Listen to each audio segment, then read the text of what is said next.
Now, live from Whitney Media, 1460 WVOX, The Greenberg Report with Greenberg Town Supervisor Paul Feiner. Yeah. You can join in the conversation at 914-636-0110. Now on 1460 WVOX, here's Greenberg Town Supervisor Paul Feiner. Good morning, Westchester. I'm Paul Feiner, the Greenberg Town Supervisor, and we have a really great program today. My guest is Jon Fasman, who's a resident of the town of Greenberg, and he's the U.S. digital editor of one of the most prestigious magazines in the world, The Economist. And Jon also is the author of a book, We See It All, Liberty and Justice in an Age of Perpetual Surveillance, as well as other novels. So, Jon, thank you so much for joining us. And maybe you could just start out telling us a little bit about yourself. You've had a very impressive life working in Washington and Southeast Asia, in Atlanta, and writing about many other important topics. Oh, that's extremely kind, Paul. Thank you so much for inviting me. I'm really happy to be with you today. As you said, I live in Greenberg. I have lived here with my family since 2017. We moved here from Singapore, where I was stationed for 3 years for The Economist. Before that, I opened The Economist's Atlanta office and was in Atlanta for 4.5 years. And then before that, I worked for The Economist for a bit in New York and a bit in London. And I was a writer, freelance writer in Moscow before that. As you say, in addition to this book, We See It All, which is about the dangers posed by police surveillance, I also have written 2 novels. They're called The Geographer's Library and The Unpossessed City, and they are both set in the former Soviet Union, where I lived for quite a while. That is, that is great. I love The Economist, and what makes The Economist such a special, magazine and publication? Oh, thank you. That's very nice to hear. I think what makes it a special publication is a number of things. We have the magazine is headquartered in London, but we take a sort of a global view of the world. We try to be a sort of give people the view from 30,000 feet. So we're not partisan at all. We are by temperament centrists. We are moderates. We have certain things that we argue for, free and fair markets, minimal but effective government regulation, maximal civil liberties. But we're not beholden to any party, and so I think that's what.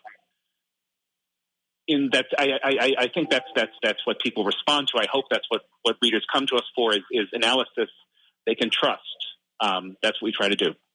And you've had the experience of living all over the world. How does say Dobbs Ferry, Greenberg compare to the other communities you've been at? Oh, it's a great town. We're very happy here.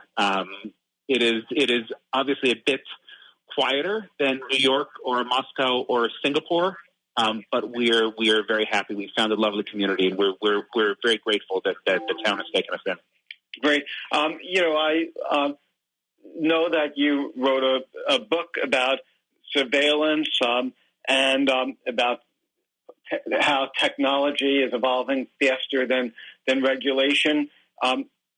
America prides itself as being, a democracy. And are you concerned that many of our rights are eroding? I am concerned that without any necessarily malicious intent, that we are building a surveillance state that nobody particularly wants in the name of public safety, and that state poses threats to our civil liberties that I don't think we have fully thought through, and I don't think the law has quite figured out how to grapple with. That's my main concern.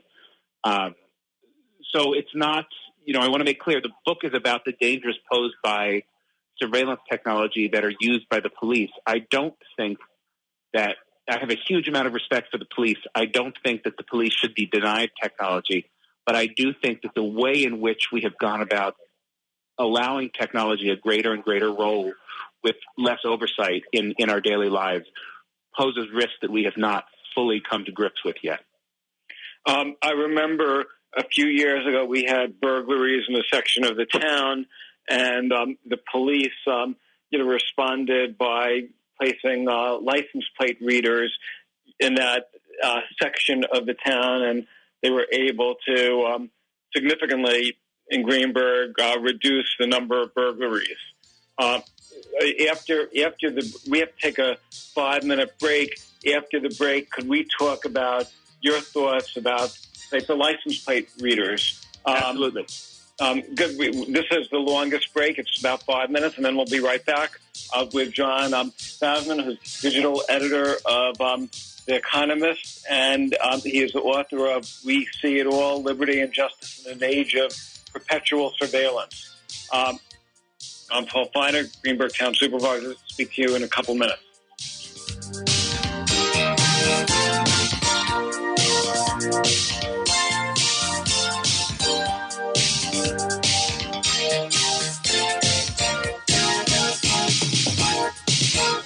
Now, back to the Greenberg Report on 1460 WVOX. Once again, here's Greenberg Town Supervisor Paul Feiner.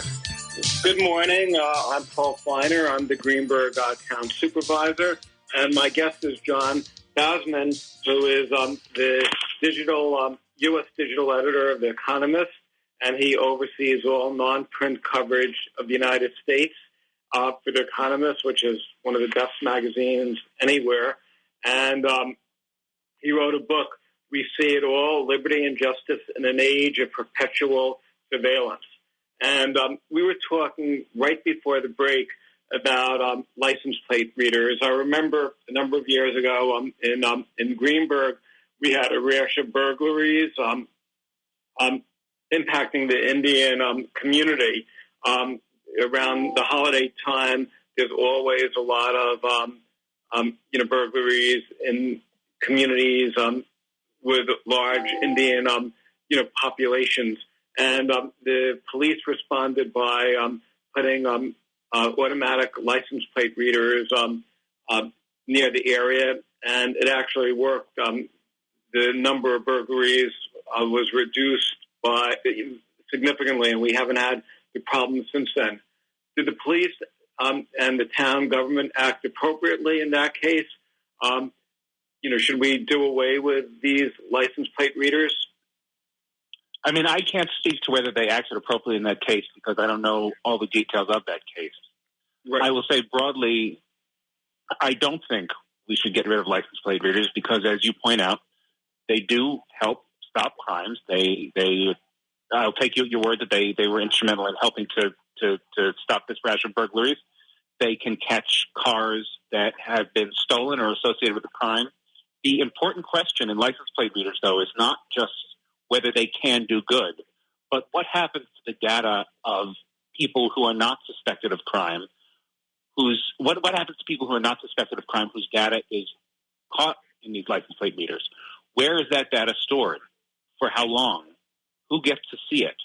How do you know that the people who get to see it are the only ones who are seeing it? What are the penalties for accessing that data unlawfully?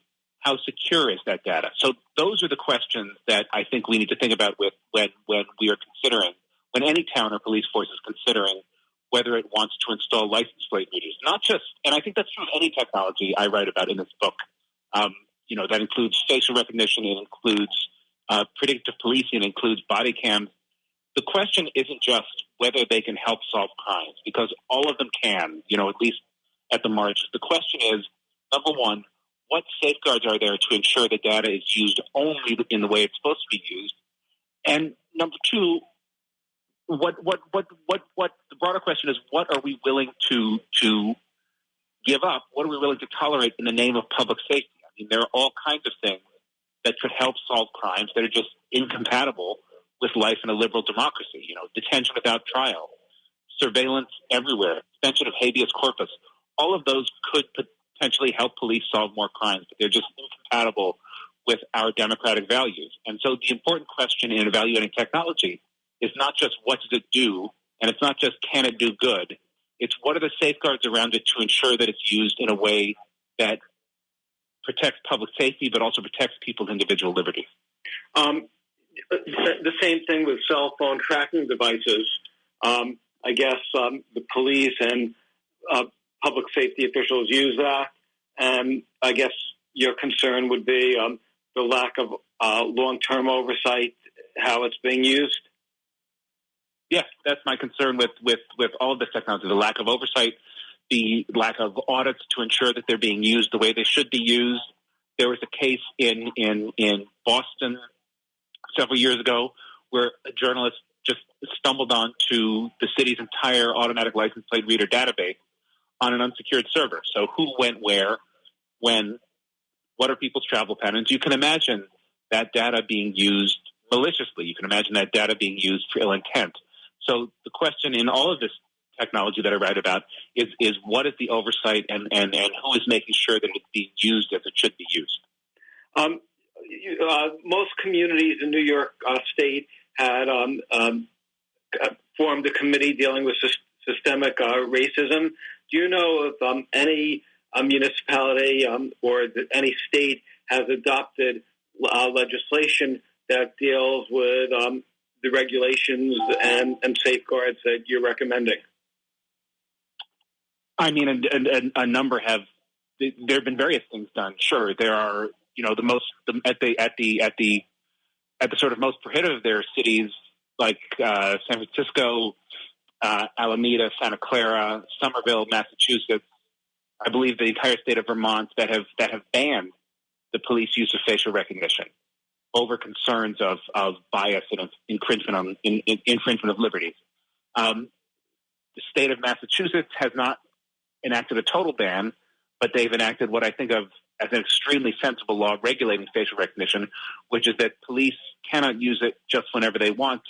They need some sort of judicial order. I believe it's less stringent than a warrant, but someone has to approve it, and they can't run the searches themselves. They have to get someone from the Department of Motor Vehicles to search the database on their behalf. You also have an increasing number of jurisdictions that require police to wear body cams and that require the body cam footage be publicly available. I think you saw that recently in the tragic deaths of Dante Wright in Brooklyn Center, Minneapolis, and 13-year-old Adam Toledo in Chicago. When those shootings happened, the body cam footage came out almost immediately. I think that would not have happened 5 or so years ago. So when you think about legislation regarding technology, it's not just what police forces can and can't use. It's also a question of what the public should have access to. And in this case, I think that the trend is toward greater transparency and greater oversight, and that is all to the good. What's happening in New York? Is New York leading the way, or could much more? New York is not. I don't think New York is exactly leading the way. The police just revealed under the city council passed the Post Act last year, which requires the NYPD to it requires the NYPD to publicly announce what technology it has, how it uses them, and what sort of auditing capacities it has.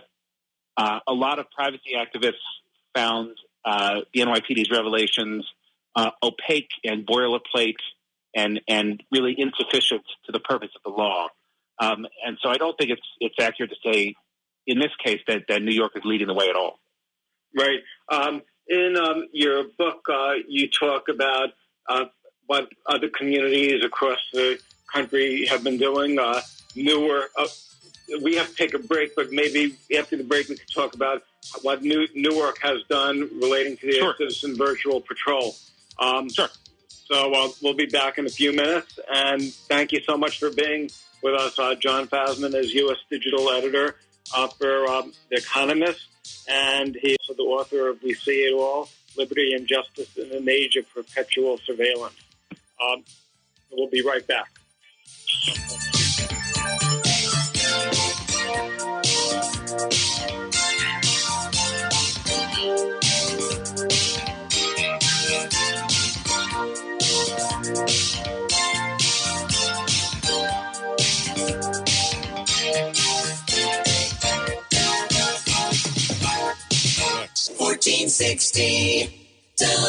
WVOX. Now back to the Greenberg Report on 1460 WVOX. Once again, here's Greenberg Town Supervisor Paul Feiner. Good morning, Westchester. We have a really interesting program, and very honored that Jon Fasman, U.S. digital editor of The Economist, and Greenberg resident is our guest, and we're talking about his book. It's a book that deals with surveillance. We see it all, liberty and justice in an age of perpetual surveillance. And John, if people want to get the book, how do they get it? They can order it through Amazon. Obviously, they can. I believe I saw it at the Barnes & Noble in Yonkers last time I was there. And I think they can order it directly from my publisher, which is Public Affairs Press. What made you decide to write this book? I've always been concerned with civil liberties broadly. I've always been sort of a civil libertarian, leaning toward the libertarian edge of the political spectrum. And I began my career as a police reporter in Washington, D.C. in the late 90s. In this case, we have The Economist has a feature called Technology Quarterly, which is a series of articles we publish 4 times a year on how technology is changing some aspect of our life. I ended up pitching and writing a series of articles on technology and the justice system. The reporting took me to Newark, to Los Angeles, but also to Tel Aviv and Stockholm and London. And what was striking in each of these cases was the extent to which technology is not just changing the justice system, it's changing the sort of scope of our civil liberties in ways that we haven't fully understood.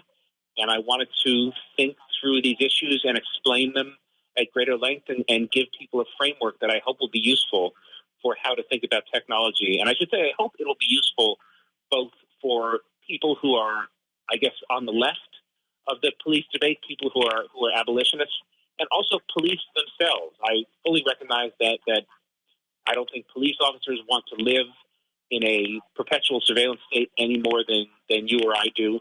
And so I wanted to give people a way to think through these issues in a calm, rational, nonpartisan sort of way. And I think you had said that this is not an anti-technology book. This is a pro-democracy, pro-regulation book. So basically, what you're looking for is a balance. Can you tell us a little bit about the Newark, New Jersey Citizen Virtual Patrol?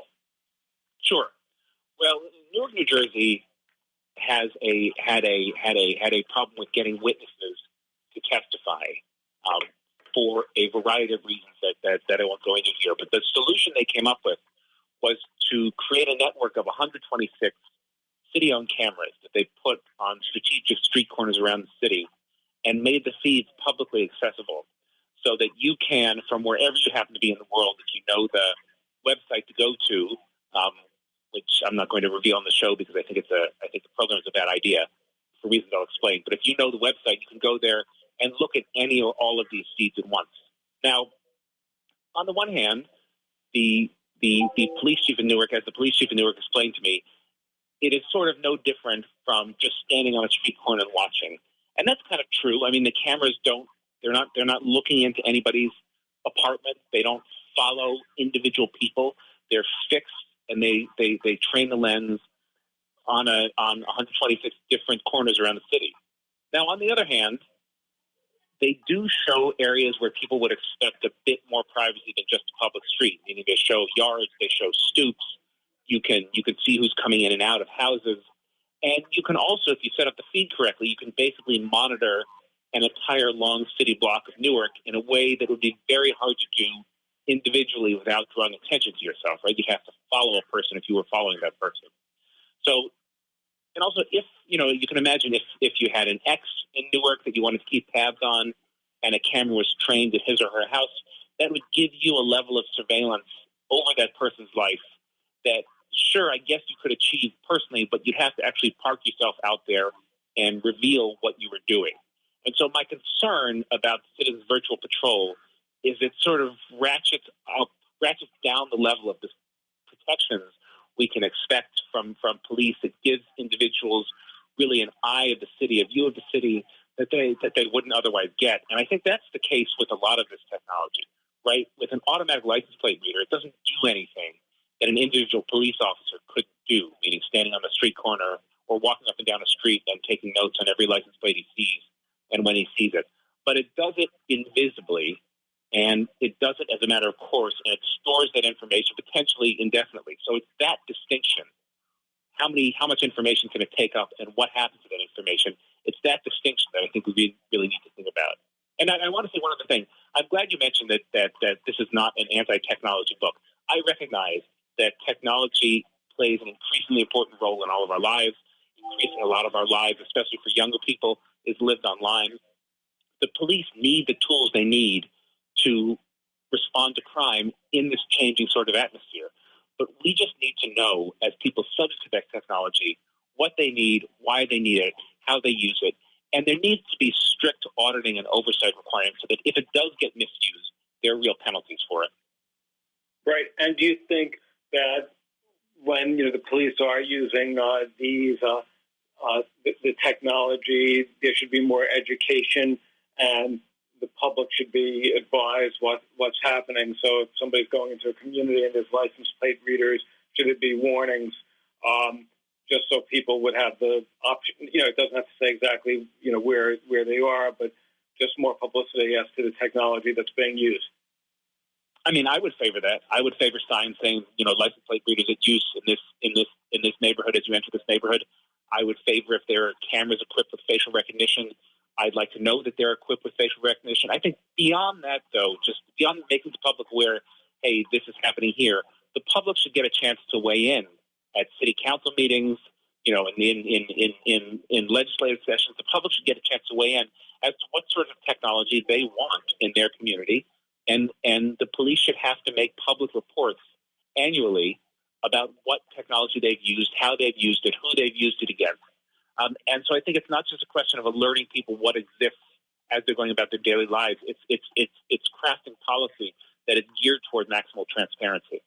Right, and and this would not impact the ability of the police to solve the crimes. It's just educating people as to the tools that they're using. Yeah, absolutely. That's right. It's just making sure people know what's being used and why. Right. One of the other concerns that people have is the enormous number of cars that are stolen or broken into, and I guess there's ALPRs that are used, by the police, and they use technology to track down cars that are stolen. Do you have any thoughts on that? I mean, the only thought I have is that sounds like a very good use of ALPRs.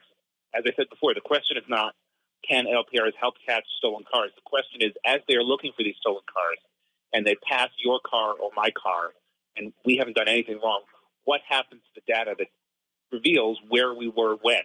Because you can imagine a situation if you have a fixed ALPR or if you have, a whole bunch of police cars riding around with ALPRs in a small neighborhood, that information in aggregate will paint a pretty clear picture of our lives, right? If you can imagine that all of your motions, all of your driving trips are recorded, police will know, how often you go to church or synagogue, how often do you go to the liquor store, are you going to Alcoholics Anonymous meetings?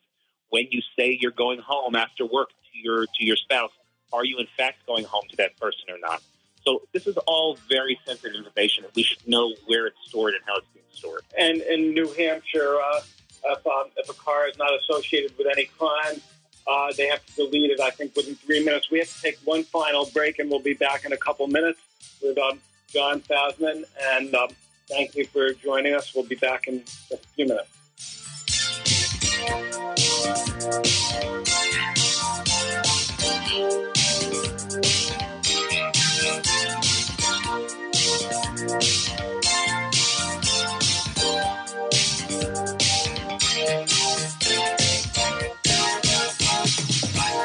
Now, back to the Greenberg Report on 1460 WVOX. Once again, here's Greenberg Town Supervisor Paul Feiner. Good morning, Westchester. This is one of my most interesting programs. My guest is Jon Fasman, and Jon is the U.S. digital editor of The Economist, and he oversees all non-print coverage of the United States, and we're talking about our liberties and perpetual surveillance. He wrote a book that you could get at Barnes & Nobles and Yonkers and Amazon. It's called We See It All, Liberty and Justice in an Age of Perpetual Surveillance. And we're talking about our privacy and some concerns, and we were talking about license plate readers, efforts that the police use to solve crimes. Also, Jon, you focus a little bit on shot spotter technology. Could you tell us a little bit about that? Yeah, Shot Spotter is an acoustic sensor.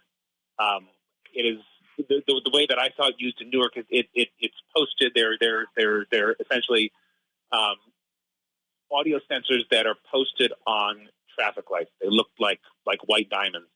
They are trained to pick up the sound of sudden, extremely loud noises like gunshots. So the idea is when they hear a sudden loud sound, it triggers an alert. It goes to an audio technician in the company's home office in Newark, California. That person listens to it and determines whether it is a gunshot or whether it is something else. The most common other thing is a truck's Jake brake, right? A compressed air brake, which also makes those sounds. If it is in fact a gunshot, then an alert goes to the police department in the city where ShotSpotter is. It tells them how many shots from how many guns, where and when. All of that happens extremely quickly, and I assume the process is going to get increasingly automated as time goes on. So basically, it is a way for police to respond to shots fired without waiting for someone to call them, which often doesn't happen, and with a more precise location than people might be able to give. You have to remember when shots happen in an urban environment, the sound often ricochets off buildings. You're often listening to it from around the corner. It's very difficult for a person to pinpoint exactly where the shot happened. The idea behind ShotSpotter is to tell police where and when shots have been fired without waiting for someone to call them. And I think you've said that the police have to be careful how they roll out the use of technology. In this era where Black Lives Matter and people are concerned about the way some police around the nation have treated people of color. They really have to go out of their way to explain how they roll out the technology and gain the trust of the public. So I guess one of the lessons I learned from your book is that transparency and education could go a long way to help the police successfully use technology. That is 100% true. And I'll tell you a story from Baltimore. They trialed a program run by a company called Persistent Surveillance Systems. And what this program does is it mounts low-resolution cameras on drones and sets the drones flying over certain swaths of the city, whatever the police want to designate, usually high-crime areas. And what this does is that it records, it's perpetually recording, and then when police get a report of a serious crime, that is usually a murder, carjacking, or a non-fatal shooting, the police then can see, using this footage, where the suspects came from, where they converged on, and where they went afterwards. You can see how this would be really useful in solving crime. Now, I have seen this in action. You cannot tell who the people are. It doesn't record, license plates. You can't see the race of whoever the people are that it's tracking. But in Baltimore, the police tried this program without revealing it, without telling anyone they were trying it. And people only knew about it when a big story came out in Bloomberg Business Week, and citizens read about it. Now, I would say that there is a huge difference in political difference, a huge difference in legitimacy between a program like that is rolled out after extensive public conversations, after police explain how it's going to be used and what it can do, after they sort of allay public fears and put a lot of time into allaying public fears, and that program that is rolled out without telling anyone that people find out about in a news story, right? Hey, everyone who lives in East Baltimore, the police department has been spying on you for months and nobody's told anyone. Now, functionally, the drones do nothing different, but how the public will accept that program is completely different. And that's why it's so important to be transparent and to be upfront about what the police are using.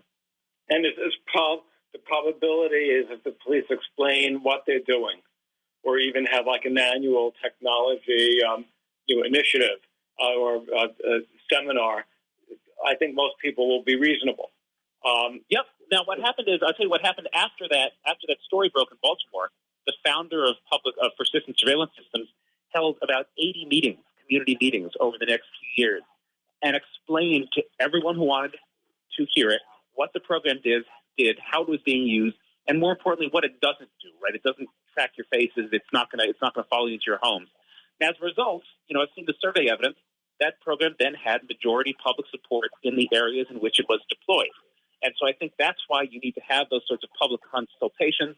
I think, ideally for Greenburgh and its vicinities, what I'd love to see police departments do is once a year, when police present their annual reports, make technology a part of it. Tell us what you use, how often you used it, for what purpose, and what your usage policies were.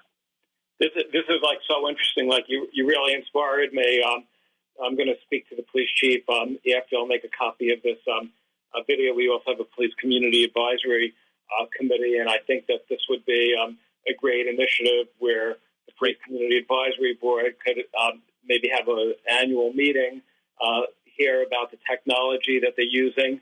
The police chief could indicate what type of controls they use, and I think and then there could be some discussion, and I think that would probably help people, feel better about the process. Maybe Greenburgh could be a model for other communities, because we do have a lot of people, interested in the topic, and we, for over 20 years, have had a citizens group that works with the police and interacts with the police, constantly. So you gave me a really great idea that I'm going to work on right after this program, maybe in a minute or so.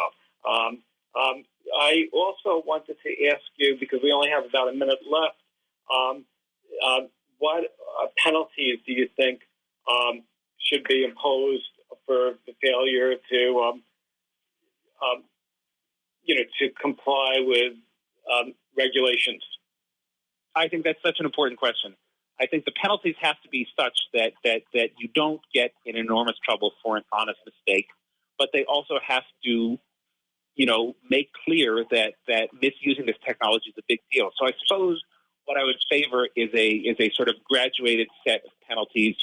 First infraction, you get a verbal warning, then you get a written warning with a note in your file, and then maybe you get put on desk duty for a while. And then, so I think it's important that only after repeated, deliberate misuses of the system would someone suffer sort of lasting career consequences. But those consequences do have to be lasting in career for repeated misuses. So I think you have to structure the penalties so that it starts out slight but obvious and increases in severity. Great. We're running out of time. Is there anything I missed that you'd like to mention in the remaining seconds? No, I don't think so. I think it was a great interview. Thank you very much for having me on. And thank you very, very much.